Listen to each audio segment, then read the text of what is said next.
Hello everyone, कैसे हो आप सब। तो आज हम देखेंगे आपके पर्सन के क्या लव मैसेजेस हैं आपके लिए। सबसे पहले है, I try forgetting you but I can't, I can feel you, you are my soulmate,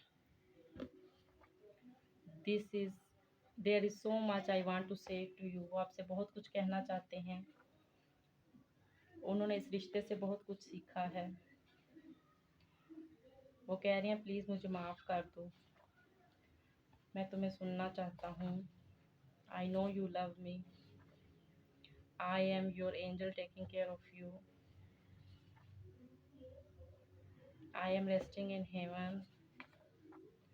I am consider about your well-being. I will always be loving you.